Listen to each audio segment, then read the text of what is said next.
일어나는 끔찍한 사건들이 대부분 분노를 절제하지 못한 데에 있습니다. 자기 감정을 절제하지 못하고 그 순간의 분노들이 일생을 마치는 것을 우리 주변에서 많이 봅니다.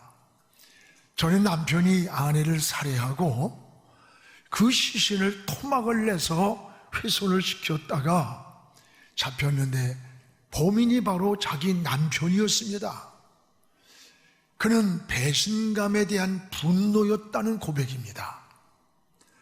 에베소 4장 26절에서 27절에 보면 분을 내어도 죄를 짓지 말며 해가 지도록 그 분을 품지 말라. 마귀가 틈을 타지 못하게 하라 했습니다. 우리가 세상 사는 동안에 분노를 낼 수 있는 것은 누구나 있을 수 있다는 거예요. 그러나 그 분노가 우리의 어둠을 만들고 삶을 무너뜨릴 수 있다는 거예요. 여러분, 어떤 이유든지 분노는 유익이 없습니다. 분노는 영혼을 황폐하게 만들고 건강을 해치고 인격의 치명적 장애물이 되는 무서운 독입니다. 특히 인간은 이성을 가진 존재입니다. 그래서 생각하면서 마음속에서 증오하고 미워하고 분노하기 때문에 어떤 맹수보다도 더 무서운 독을 만든다는 거예요. 오늘 말씀은 가인과 아벨이 하나님께 제사를 드렸는데 이 아벨의 제사는 하나님이 연락하시고 가인의 제사는 연락하지 않았습니다. 가인은 분노하면서 동생을 죽이는 인류 최초의 살인자가 되었습니다. 사실 이 사건은 이 가인이 이렇게 반응하는 게 아니에요. 가인이 분노할 것이 아니라 왜 하나님이 내 제사를 안 받았을까? 하나님 앞에 회개하며 무릎 꿇고 하나님과의 관계에서 원인을 찾는 것이 신앙입니다. 그런데 가인은 동생을 비교하면서 여러분 분노를 절제하지 못하고 살인을 저질렀습니다. 결국은 가인의 인생이 행복한 것이 아니라 일생을 황폐한 삶을 불우하게 살아가는 것을 보게 됩니다. 여러분, 분노는 어떤 경우라도 유익이 되지 않음을 깨달아야 돼요. 우리가 잘 아는 위대한 지도자 모세도 그러했습니다. 광야를 지날 때에 물이 없다고 하니까 백성들은 원망부터 하는 거예요. 그때에 하나님이 백성들에게 반석을 쳐서 물을 마시게 하라고 했어요. 근데 모세는 그때 반석을 2번을 그냥 내리쳤어요. 왜 그랬을까? 열받은 거죠. 원망 많은 백성들에 대한 분노입니다. 그 애굽에서 우리를 인도했고 홍해를 건너게 하고 요단을 건너게 하신 하나님을 좀 바라보지. 이렇게 때마다 조금 어려우면 뒤돌아보고 원망하는 백성들의, 여러분 생각만 해도 나도 거기 있었으면 열받아서 아마 2번이나 5번은 쳤을 것 같아요. 결국 이런 일로 인해서 젖과 꿀이 흐르는 그 가나안을 바라만 보았습니다. 그리고 들어가지 못하는 사명이 멈추는 것을 보게 됩니다. 분노는 치명적인 상처를 줍니다. 분을 잘 내는 사람은 마치 브레이크가 파열된 자동차를 몰고 질주하는 것 같아요. 파열된 자동차를 몰고 브레이크가 파열됐는데 그걸 질주한다면 이건 자신만 파멸되는 것이 아니라 다른 사람에게도 불행을 주는 무서운 것이 되는 거예요. 우리 사회에 이런 일들로 인해서 끔찍한 사고들이 끊임없이 일어나고 있습니다. 그러면 제사가 연락되지 않을 때 여러분, 가인은 어떻게 반응을 해야 했을까? 어떻게 반응을? 우리 5절 6절을 한번 같이 읽겠습니다. 가인과 그의 제물은 받지 아니하신지라 가인이 몹시 분하여 안색이 변하니 여호와께서 가인에게 이르시되 내가 분하여 함은 어찌미냐 안색이 변함은 어찌미냐라고 했습니다. 오늘 여러분, 여기에 가인의 분노는 어디서 왔어요? 동생과 비교하는 데서 나타난 겁니다. 그 5절에 제사가 연락되지 않았다면 가인은 하나님과의 관계에서 자신을 돌아보고 엎드려서 하나님 어찌 내 제사를 안 받았습니까? 내가 잘못한 것은 무엇입니까? 깨닫게 해주세요. 이렇게 해야 하나님과의 관계가 회복이 될 텐데 오히려 가인은 분노를 하면서 동생과 비교를 한 거예요. 여러분, 분노하는 가인을 향해 뭐라 그랬어요? 하나님은 안색이 변하면 어찌미냐? 너 왜 얼굴 때깔이 변하느냐? 지적을 하는 거예요. 돌이키라는 거지요. 동생의 제사가 연락됐다고 너하고 무슨 관계냐? 네가 하나님 앞에 바르게 살고 바르게 하나님과의 관계를 회복하는 것이 중요한 건데, 여러분, 이러한 신앙의 가인의 모습을 보면서 가인의 반응이 어떤 것인가 잘못됐음을 보게 돼요. 진정한 신앙이 뭘까요? 동생과 비교하는 게 아니에요. 하나님과 나의 관계에서 해답을 찾고 답을 찾아야 되는 거예요. 왜 하나님이 내 제사를 받지 않았는지 그 원인을 찾고 회복을 해야 하는 겁니다. 그 애매한 동생과 비교하면서 분노를 했던 거예요. 여러분, 신앙생활은 수평적인 관계로 비교하는 게 신앙이 아닙니다. 수직적인 하나님과의 관계를 늘 회복해가는 것, 이게 은혜의 삶이에요. 여러분, 봉사나 헌신을 할 때도 다른 사람과 비교하지 마세요. 기도하고 충성할 때도 다른 사람마다 더 많이 했냐 적겠느냐 비교하는 거 아닙니다. 이것은 마귀에게 속는 겁니다. 마귀는 자꾸 여러분 우리를 비교하면서 우리 마음을 요동치게 하는 거예요. 시기심을 만들고 질투를 만들고 미움으로 우리 마음을 야류하는 거예요. 자꾸 흔들어 놓는 거예요. 성경에 사울 왕이 그랬잖아요. 다윗이 블레셋을 이기고 돌아왔을 때 백성들이 사울은 천천히요, 다윗은 만만이라고 노래를 했어요. 참, 이 백성들도 말조심을 해야 돼. 아니, 사울이 왕인데 사울은 1000명을 죽이고 다윗은 왕을 죽였다면 시험이 안 들겠어요? 이 백성들이 시험을 들게 만든 거야. 요즘으로 말하면 말들을 조심해야 돼요. 부목사님들도 누가 설교를 잘했어 그랬어, 여러분 하나님 말씀을 들으면 다 은혜가 넘치는 겁니다. 이때 사울의 마음속에 분노가 생기는 거예요. 그래서 사울은 다윗을 죽일 틈을 찾기 시작합니다. 그때부터 수금을 타고 있는 다윗을 향해 창을 던졌어요. 죽이려고. 결국은 사울의 마음에서 하나님의 영이 떠나고 악신이 그의 마음을 지배하면서 황폐해지는 거예요. 마귀에게 쏘게 된 거예요. 오늘 여러분의 신앙이 마귀에게 속지 않기를 바랍니다. 여러분, 마귀가 사용하는 3가지 무기가 뭔 줄 알아요? 하나는 열등감입니다. 우리에게 자꾸 열등감을 줘가지고 자신감을 상실하게 만들기도 하고 절망과 좌절에 자꾸 빠지게 하는 거예요. 또 하나는 여러분 피해의식이에요. 이 피해의식이 강한 사람일수록 상대나 다른 사람을 오해하길 잘합니다. 여러분, 혼자의 마음에서 자꾸 소설을 쓰는 거야. 저 인간이 나한테 이렇게 했어? 저렇게 했어? 하면서 우리가 살아가면서 오해와 이해는 동전의 양면과 같다는 거예요. 오해를 뒤집으면 이해가 되고 이해를 뒤집으면 오해가 된다는 거예요. 분노했던 일들이 시간이 지나고 나서 보면 그것이 80%가 오해였다는 거예요. 오해. 내가 오해를 하며 마음에 소설을 쓴 거예요. 오해로 인해서 분노가 일어나고 영혼이 병들고 마음에 상처가 나고 이렇게 무너져가고 있는 거 아닙니까? 오늘 여러분, 또 하나는 비교의식이라고 합니다. 비교의식이 강한 사람일수록 교만해져요.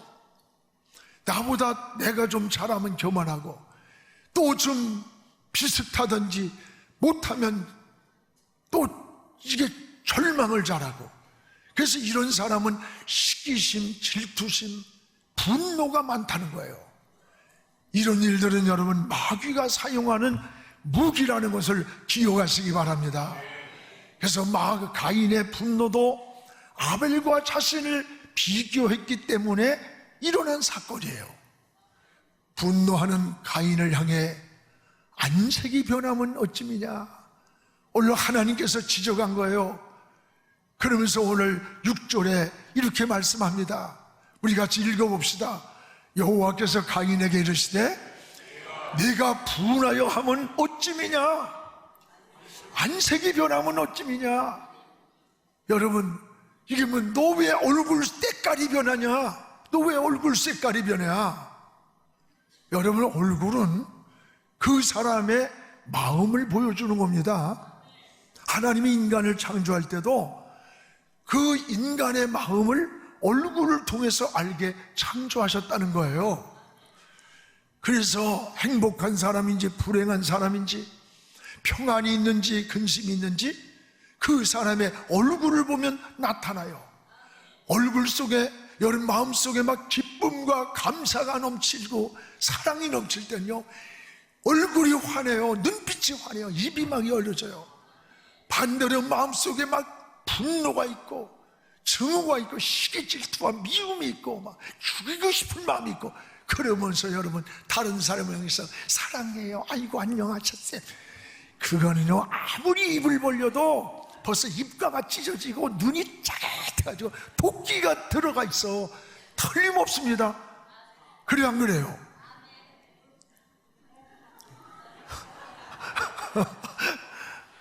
그렇습니다. 좀 목회를 하다 보니까 사람들 얼굴을 보면요 그 마음이 보여요. 어느 때는 낙심하고 있는 모습을 얼굴에서 보아요. 힘들어하는 모습, 때로는 삶에 지치는 모습, 때로는 어떤 억울함과 분노에서 견딜 수 없어 괴로워하는 게 얼굴에 다 나타나잖아요. 링컨이 대통령이 됐을 때 그의 친한 친구가 자기 유능한 사람이라고 사람을 추천을 했답니다. 그런데 링컨은 그 사람을 채용하지를 않았습니다. 왜 내가 추천하는 사람을 채용하지 않느냐고 물으니까 그 사람의 얼굴에서 정직함과 진실함이 보이지 않았다라고 하더랍니다. 맞습니다. 진실한 마음에서 진실한 얼굴이 만들어지는 거예요. 평온한 마음에서 평온한 모습이 나타나는 겁니다. 하나님은 분노가 가득 찬 가인을 향해서 너 왜 분해하느냐, 내 안색이 변하면 너 왜 얼굴 때깔이 변하느냐 지적을 해주는 거예요. 원래 여러분은 거울을 볼 때마다 내 마음의 거울을 보면서 내 모습을 한번 돌아보는 이런 지혜가 있기를 주님의 이름으로 축복을 합니다. 진정한 변화는 어디냐? 마음에 있는 거예요. 마음의 그 변화가 얼굴에서 나타난다는 거예요. 마태복음 17장 2절에 보면 변화산에 제자들이 예수님과 함께 갔어요. 예수님의 변화되는 모습을 경험했습니다. 너무 황홀함을 보던 이 제자들이 뭐라래요? 예수님이 얼굴이 막 핵처럼 빛이 나고 옷이 휘어지는 것을 보고 황홀한 제자들은 주님, 우리 내려가지 말고 여기서 초막셋을 짓고 함께 살아요. 여러분도 출애굽기 34장 30절에 보면 모세가 시내산에서 40주야를 금식을 했습니다. 그 금식을 하고 뭘 받았습니까? 십계명을 받아가지고 내려올 때 그 모세의 얼굴에서 막 광채가 나는 거예요. 하나님을 만난 모세 얼굴에서 백성들이 쳐다보질 못하고 수건으로 가렸다는 거예요. 얼마나 그 얼굴의 광채가 뭐야. 하나님을 만난 그 영혼에서 오는 기쁨과 평안과 은혜의 모습 아니에요?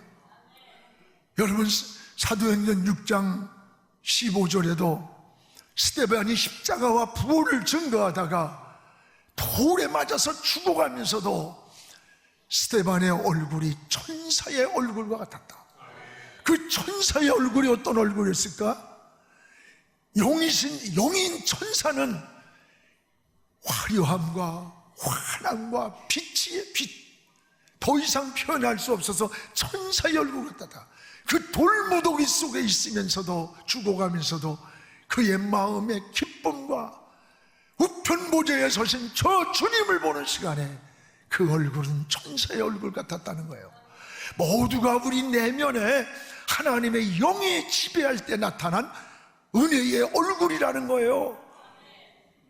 그래서 설교 준비하면서 좀 거울을 가서 이렇게 쳐다봐서 나는 좀 빛이 좀 나나 봤더니 때깔이 아무것도 안 나. 오늘 여러분, 가인의 안색에서 하나님은 분노를 보셨어요. 왜 안색이 변하니? 분노는 어떤 이유든지 유익함이 없다는 것을 잊지 않기를 바랍니다. 분노하던 가인은 결국 죄에 넘어지고 말았습니다. 오늘 7절을 우리 함께 읽겠습니다. 내가 선을 행하면 어찌 낯을 들지 못하겠느냐? 선을 행하지 아니하면 죄가 문에 엎드려 있느니라. 죄가 너를 원하나 너는 죄를 다스릴지니라. 죄가 너를 넘어뜨리게 할지라도 너는 그 죄를 다스리라는 거예요. 여러분, 하나님은 죄가 문에 엎드려 있다는 거예요. 오늘 여기 문에 엎드려 있다고 하는 거, 그래서 죄가 문에 엎드려 있으니 돌이키라는 경고의 사인을 주셨던 거예요. 죄가 지금 가인의 출입문에 엎드리고 있다면 죄에 넘어질 수밖에 없는 거예요. 오늘 사랑하는 여러분, 분노하며 마음속에 얼굴이 울그락불그락 하고 있는 그 시간에 죄가 우리 앞에 엎드려 있는 거예요. 빨간 불이 켜졌으니 멈추라는 사인을 하나님이 주신 거예요. 빨리 멈춰라. 여러분, 우리가 사랑하는 이 세상에는 하나님이 우리에게 여러 방법으로 우리에게 경고의 사인을 준다는 것을 잊지 않기를 바랍니다. 때로는 하나님이 말씀을 통해서 경고의 사인을 주시기도 하고, 여러분이 기도하는 가운데 하나님이 사인을 주시기도 하고, 우리의 환경에서 이상하게 꼬이고 넘어지고 장애물이 생길 때 우연이라고 생각하지 말고 하나님 앞에 무릎 꿇고, 하나님이 나의 가는 길을 왜 이렇게 엉킬까? 왜 막힐까? 하나님의 사인을 받아야 돼요. 주의 종을 통해서, 말씀을 통해서 때로는 사인을 주기도 합니다. 이럴 때 빨리 우리는 스탑을 해야 합니다. 멈춰야 합니다. 이것이 은혜요, 이것이 믿음이요, 지혜요, 영에 속한 사람, 하나님의 사람인 거예요. 오늘 죄를 다스리는 것이 믿음의 승리입니다. 그래서 오늘 7절 하반절에 너는 죄를 다스릴지니라. 저는 이 말씀이 굉장히 마음에 와닿아요. 죄에 넘어지면 세 가지 축복을 가로막히는 거예요. 하나님의 은혜가 막힙니다. 죄를 짓고 나면 누가 모르지 않아도 평안이 없어요. 기쁨이 없어요. 안식이 없고 불안한 거예요. 또 하나는 응답이 막힙니다. 이스라엘 백성들이 바벨론 포로에서 너무 오랜 세월 고생을 할 때에 하나님이 우리 버렸나 보다, 우리 기도를 듣지 않나 보다 낙심할 때 하나님은 이사야 선지자를 불러서 이사야 59장 1, 2절에 보면 내가 손이 짧아서 너희를 구원치 못함이 아니야, 내가 귀가 둔해서 듣지 못하는 게 아니야, 너희와 나 사이에 죄악의 담이 가로막고 있다고 했어요. 그렇습니다. 또 하나는 여러분, 축복이 막히는 겁니다. 보이지 않게 막히는 거예요. 자꾸만. 창세기 4장 12절에 가인을 향해 보세요. 가인아, 내가 밭을 갈아도 땅이 다시는 내게 효력을 주지 않는다. 가인아, 밭을 갈아도 효력을 얻지 않는다. 하나님이 우리에게 모든 걸 다스리고 정복하는 은혜와 복을 주셨는데 노동을 하고 일을 해도 소득이 효력이 나지 않는다. 요즘 용어로 말하면 사업을 해도 장사를 해도 열심히 직장 생활하고 돈을 모으려고 하는데도 모이지가 않는다는 거예요. 소득이 나오지 않고 효력이 나타나지 않는다는 거예요. 여러분, 죄는 우리의 축복을 막는 겁니다. 오늘 우리는 죄를 다스려야 합니다. 죄와 싸워야 돼. 피 흘리기까지 싸우라고 했어요. 그런데 가인은 문에 엎드린 죄를 다스리지 못했습니다. 결국은 문 앞에 엎드린 죄에 넘어진 거예요. 넘어진 거. 여러분, 죄는 언제라도 여러분의 발 앞에 엎드리고 있다는 것을 알아야 돼요. 그러나 그 죄를 다스리면 되는 거예요. 오늘 7절에 뭐라는가? 죄가 너를 원하나 마치 우는 사자처럼 삼키려고 넘어뜨리려고 원하고 있지만 너는 그 죄를 다스리라. 우린 다스리는 은혜가 주신 거예요. 오늘 여러분 환경에서 조건에서 주님을 바라보며 믿음에 승리하는 여러분 되기를 주의 이름으로 축원합니다. 오늘 이 죄에 넘어진 가인의 결말을 보세요. 가인은 죄에 넘어진 그 결과를 어떻게 반응을 합니까? 여기에 8절에 보니까 살인을 저지른 거예요. 그 죄가, 분노가 엎드린 죄에 넘어진 가인은 살인죄를 진 거예요. 8절을 우리 같이 읽겠습니다. 가인이 그의 아우 아벨에게 말하고 그들이 들에 있을 때에 가인이 그의 아벨을 쳐 죽이니라. 인류 최초의 살인자가 된 거예요. 가인은 순간의 그 분노가 평생의 살인을 저지르고 일생을 죄값을 치르면서 살아가는 겁니다. 오늘 12절에 내가 밭을 갈아도 땅이 효력을 내지 않는다. 사업을 해도 장사를 해도 돈을 벌어도 성공을 꿈꿔도 효력이 나지 않는다는 거예요. 14절에 가서 누군가, 가인의 고백이에요. 누군가 죽일 것만 같습니다. 불안과 근심과 두려움에 떨고 있는 모습을 보게 되는 거예요. 바로 살지 않았기 때문에. 이게 가인의 인생이 황폐하게 망가졌다는 것을 보여줘요. 사랑하는 여러분, 죄는 무서운 겁니다. 그 결과는 인생을 망가뜨리는 거예요. 절제하는 것이 성숙이에요. 인격이에요. 신앙인 거예요. 여러분, 세상 살다 보면 분노할 일이 왜 없어요? 많습니다. 그럴 때 우리 그리스도인들은 어떻게 해야 되는가를 찾아야 돼요.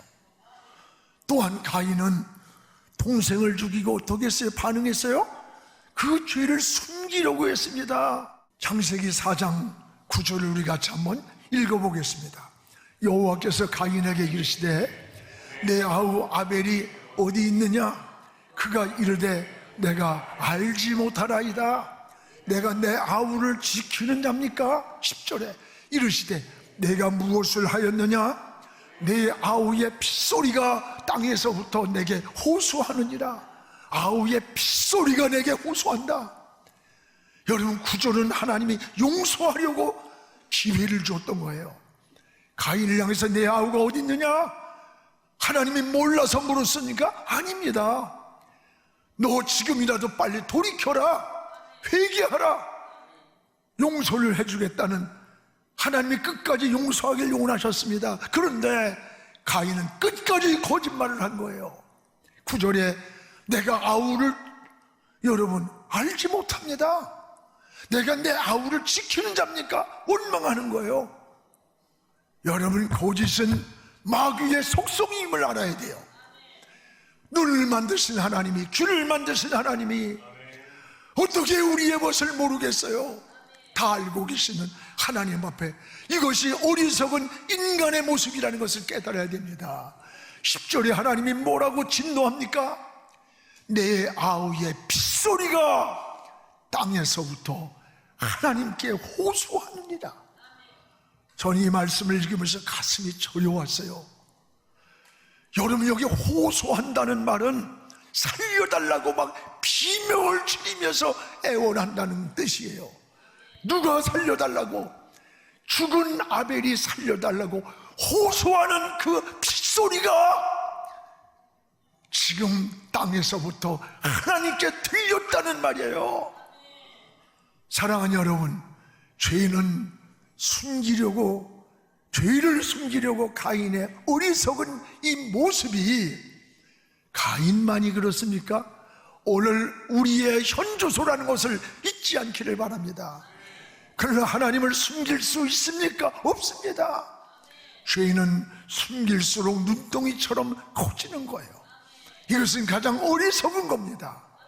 사랑하는 성도 여러분, 우리가 세상 살다 보면 분노하는 일들이 왜 없습니까? 때론 인간 같지 않은 인간들을 만날 때도 있어요. 억울할 때도 있고 오해를 받을 때도 있고, 사랑했던 사람이, 믿었던 사람이 배신할 때가 얼마나 많아. 그렇다고 분노는 해답이 아닙니다. 이 분노는 신앙인들은 어떻게 신앙으로 답을 찾고 해결해야 되는 거예요. 그래서 히브리서 12장 2절에 믿음의 주요 또 우리를 온전케 하시는 저 예수를 바라보자 합니다. 예수를 바라보라는 거예요. 왜 예수님을 바라보라고 했습니까? 예수님은 우리 위해서 십자가를 지시고 생명을 살렸고 죄값을 치렀고, 십자가에 못 박으라고 외치는 저들을 용서라고 하신 마음이에요. 우리가 용서할 수 없는 것, 우리가 분노할 수밖에 없는 환경에서도 예수를 바라볼 때 그 예수의 피가 우리의 영혼 속으로 흘러 들어오는 거예요. 그래서 우리의 마음의 분노와 절망을 녹여주시고 우리의 영혼을 치료하고 마음을 치료하고 우리의 삶을 치료해 주시는 겁니다. 또 하나는 뭐예요? 자신을 다스려야 되는 거예요. 우린 가장 큰 싸움은요, 자신과의 싸움임을 알아야 됩니다. 여러분, 기도할 때 분노를 다스릴 수 있는 힘을 하나님이 주시는 거예요. 기도는 하나님의 힘을 의지하는 겁니다. 기도는 하나님께 도움을 구하는 거예요. 기도할 때 하나님께서 문제를 해결해 주십니다. 할렐루야. 진리가 너희를 자유케 한다는 거지. 예수 그리스도 안에 진리 안으로 들어와 주님을 바라보고 무릎을 꿇고, 주님, 내 마음이 이렇습니다, 나는 해결할 수 없습니다, 주님 도와주세요 할 때 진리가 우리를 자유케 하시는 거예요. 오늘 여러분 인생에 상처나고 분노하고 우리의 이런 삶에서 진정한 자유를 누리는, 진정한 은혜와 평안을 누리는 이런 하나님의 사람들이 되기를 주의 이름으로 축복을 합니다. 지금은 선교 헌금 시간입니다. 이 예배를 통해 삶 가운데 은혜와 회복이 충만하시길 간절히 기도합니다.